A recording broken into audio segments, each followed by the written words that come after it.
Hello friends, welcome back to our channel. ఈ రోజు నేను మీకు ఈ శ్రావణ మాసంలో మహాలక్ష్మి అమ్మవారికి ఎంతో ఇష్టమైన పులిహోర ప్రసాదం ఇంట్లోనే గుడిలో తయారు చేసే రుచితో ఇంట్లోనే ఎలా తయారు చేసుకోవాలో మీకు నేర్పిస్తాను. చాలా సులభం ఇది. ఇప్పుడు దీనికోసం ముందుగా ఒక కప్పు రైస్ తీసుకొని బాగా శుభ్రపరిచి ఒక కప్పు రైస్కి 2 కప్పుల వాటర్ వేసుకోవాలి.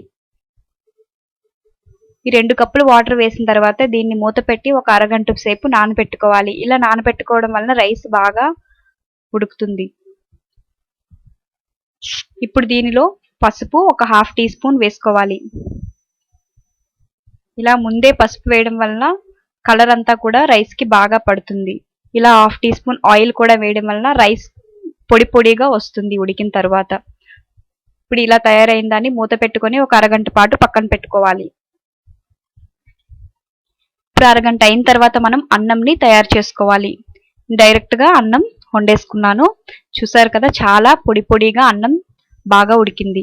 ఇప్పుడు దీన్ని ఒక వెడల్పాటి గిన్నెలోకి ట్రాన్స్ఫర్ చేసుకోవాలి.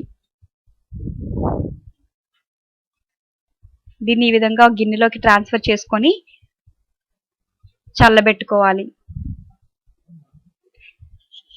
ఇప్పుడు పులిహోరకి పోపుని ఎలా తయారు చేసుకోవాలో చూద్దాం. ముందుగా ఒక చింతపండు తీసుకొని, పెద్ద నిమ్మకాయ సైజ్ అంత చింతపండు తీసుకొని వాటర్ వేసి ఒక అరగంట సేపు నానబెట్టుకోవాలి. ఇప్పుడు స్టవ్ మీద ఒక పాన్ పెట్టుకొని 1 టీ స్పూన్ శనగపప్పు, 1 టీ స్పూన్ మినప్పప్పు,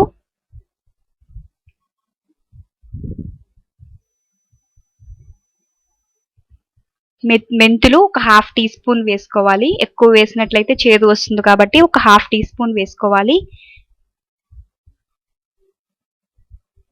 పెద్దవి ఒక 2 ఎండుమిరపకాయలు వేసుకొని లైట్ గా వేయించుకోవాలి. దోరగా కొద్దిగా కలర్ చేంజ్ అయ్యే వరకు వేయించుకోవాలి. ఇవి కొద్దిగా వేగాయి కదా. ఇప్పుడు దీనిలో నువ్వులు ఒక 1 టీ స్పూన్ వేసుకోవాలి. నువ్వులు వెంటనే వేగుతాయి కాబట్టి లాస్ట్ లో వేసుకోవాలి. ఇప్పుడు ఒక 2 నిమిషాలు ఇలాకి బాగా వేగిపోయాయి కాబట్టి స్టవ్ ఆఫ్ చేసుకొని ఇవి చల్లగా అయిన తర్వాత ఒక మిక్సీ జార్లోకి తీసుకొని మెత్తటి పౌడర్ లాగా చేసుకోవాలి.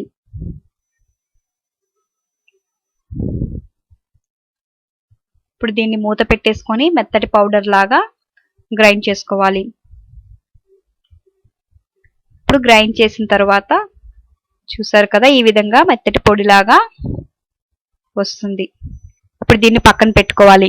ఇప్పుడు స్టవ్ ఆన్ చేసి ఒక పాన్ పెట్టుకొని ఒక 2 టేబుల్ స్పూన్ల ఆయిల్ వేసుకోవాలి. ఆయిల్ కొద్దిగా హీట్ అయ్యాక 3 టేబుల్ స్పూన్ల వేరుశనగ పప్పు వేసుకోవాలి.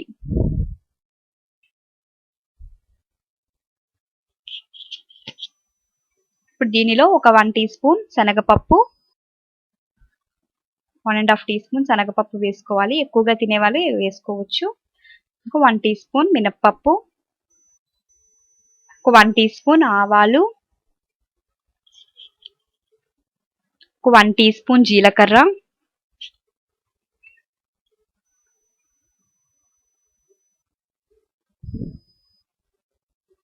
పచ్చిమిర్చి ఒక 3 తీసుకున్నాను. చీలికలుగా ఈ విధంగా కట్ చేసి వేసుకోవాలి. కరివేపాకు ఒక 4 రెబ్బలు, అల్లం తురుము ఒక 1/2 ముక్క, చిన్నగా తరిగిన అల్లం. ఇప్పుడు ఇవన్నీ కూడా బాగా దోరగా వేయించుకోవాలి. కొద్దిగా కలర్ చేంజ్ అయ్యి గోల్డెన్ కలర్ వచ్చే వరకు వేయించుకోవాలి. కలర్ బాగా మారింది కదా. ఇప్పుడు చింతపండు నానబెట్టుకున్నాం కదా, దీన్ని గుజ్జు బాగా తీసుకోవాలి. ఇప్పుడు చింతపండుని బాగా ఈ విధంగా తీసుకొని చేయిని వడకట్టుకుంటూ ఈ చింతపండు గుజ్జుని దీనిలో పంపుకోవాలి.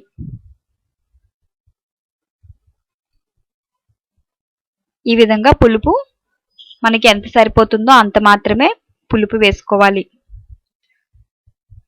మనం తీసుకునే రైస్ క్వాంటిటీ బట్టి పులుపు అనేది వేసుకోవాలి. ఇప్పుడు సాల్ట్ టేస్ట్కి సరిపడా వేసుకోవాలి. 1.5 టీ స్పూన్ పడింది. అదేవిధంగా ఇంగువ కూడా ఒక 1/2 టీ స్పూన్ వేసుకోవాలి.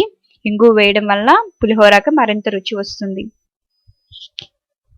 ఇప్పుడు ఇది మూత పెట్టుకొని నూనె పైకి తేలేంత వరకు దగ్గరగా అయ్యే వరకు ఉడికించుకోవాలి. ఇప్పుడు చూసారు కదా, బాగా ఆయిల్ తేలుతా ఉంది.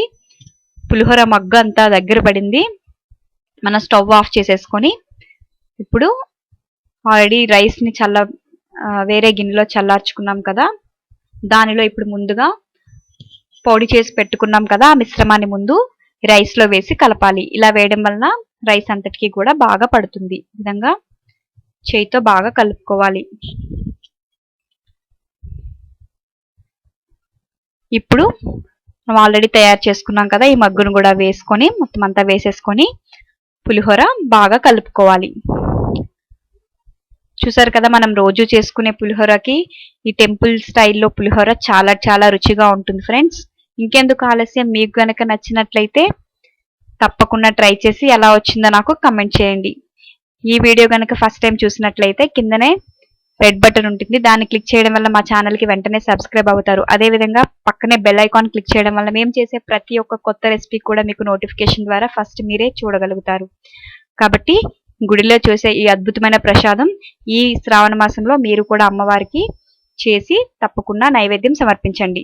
ఈ వీడియో కనుక నచ్చినట్లయితే లైక్ చేయండి. Thanks for watching.